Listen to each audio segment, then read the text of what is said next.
સુરતના કાપોદ્રા વિસ્તારમાં રચના BRTS road પર વિશાળ ભુવાની અંદર પસાર થઈ રહેલી બીઆરટીએસ બસના પાછળના ટાયર ફસાઈ જતા બસ અટકી ગઈ હતી।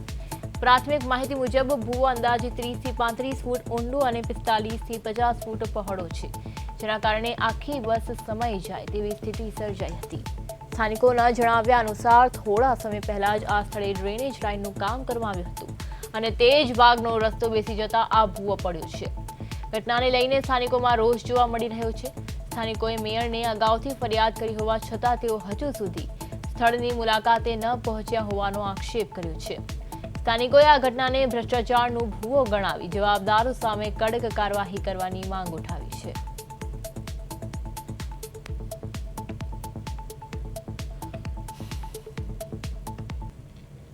સુરત મહાનગરપાલિકામાં વધુ એક વગર વરસાદે ભૂવો પડવાની ઘટના સામે આવી છે અને જે ભૂવો એટલે કે ભ્રષ્ટાચારનો ભૂવો હોય તે પ્રકારના દ્રશ્યો છે તે અહીં જોવા મળી રહ્યા છે। અને જે પ્રકારે બસનું ટાયર છે તે ખોચી ગયું હતું અને આ પ્રમાણે જોઈ શકે છે કે અકસ્માત સર્જાયો હતો, એટલે જીવના જોખમે જે પ્રકારે ભૂવા છે તે પડવાની ઘટનાઓ યથાવત છે। પરંતુ આ ભૂવો જે રીતે જોઈ શકો છો કે આખી બસ અંદર સમાઈ જાય તે પ્રકારનો ભૂવો છે તે જોવા મળી રહ્યો છે અને અત્યારે લોકો છે તે આ પ્રમાણે જોઈ રહ્યા છે, કારણ કે બસમાં સાથે પણ અકસ્માત સર્જાયો હતો પરંતુ તેનો સદનસીબે બચાવ થયો છે।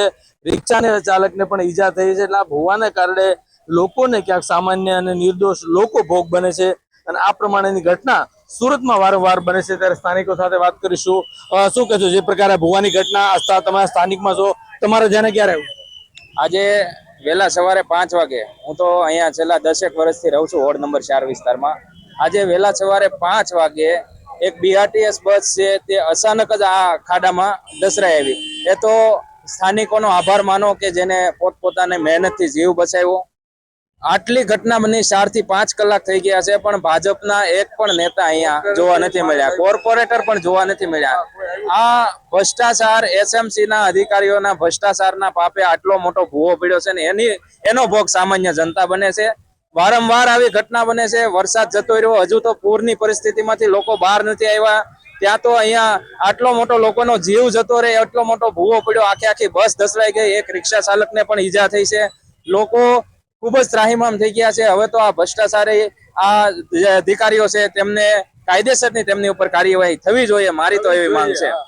તમે શું કહેશો, જે રીતે અહીં ભૂવો કઈ રીતે લોકો દોડી આવ્યા? અમે લોકો અહીંયા 2 વ્હીલ ગાડી કરી હતી ને રિક્ષા કરી હતી। આ 5 વાગ્યાનો બનાવ બનેલ છે, કોઈ ભાજપના માણસ અહીંયા આવેલ નથી। અમે જનતાએ આભાર માની અને બસને નીકાળી છે બહાર, 2 વ્હીલરને બચાવી લીધા છે। કોઈ કોર્પોરેટર કે ભાજપ કોઈ આવ્યા નથી, સબ લોકો 12 વાગે આવીને ઉભા રહ્યા છે। એટલે ચોક્કસથી લાગે છે કે ક્યાંક ને ક્યાંક અધિકારીઓ અને પદાધિકારીઓથી માંડીને આખા જે લોકો છે તેમાં આમાં સહભાગી હોય અથવા તો સાવરી રહ્યા છે, કારણ કે ક્યાંક ને ક્યાંક તેમણે પણ મલાઈ તારવી હોય તો જ અહીંયા આવતા ન હોય। એટલે ચોક્કસથી અનેક સવાલો સ્થાનિકો ઉઠાવી રહ્યા છે, ખાસ કરીને ભ્રષ્ટાચારનો ભૂ આને માનવામાં આવે છે। એટલે સુરતના મહાનગરપાલિકાના અધિકારીઓ અને પદાધિકારીઓ બંને મલાઈ તારવી અને જેનું આ કારણ છે। કેમેરામેન અજય કુમાર સાથે અરવિંદ રાઠોડ, પ્રદેશ 24 ગુજરાતી, સુરત।